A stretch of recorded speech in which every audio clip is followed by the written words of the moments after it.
চট্টগ্রামে এবার কেএনএফ এর পোশাকের কাপড় তৈরি করার সন্দেহে একটি কারখানায় অভিযান চালিয়েছে পুলিশ।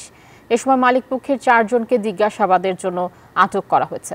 সোমবার বিকেলে চান্দগাঁওয়ের বাহির সিগন্যাল শিল্প এলাকায় ওয়েল ফেব্রিক্স নামে এই কারখানায় অভিযান চালায় পুলিশ। সেখান থেকে একটি কাভার্ড ভ্যানে করে কাপড়ের রোল নেওয়া হয় থানায়। পুলিশ জানায়, চট্টগ্রামের সম্প্রতি বিভিন্ন কারখানা থেকে জব্দ হওয়া পাহাড়ি সন্ত্রাসবাদী সংগঠন কেএনএফ এর পোশাক তৈরিতে যে কাপড় ব্যবহার করা হয়েছে তাই কারখানায় তৈরি হয়। গোয়েন্দা তথ্যের ভিত্তিতে এ অভিযান চালানো হয়। দেখতে পাচ্ছেন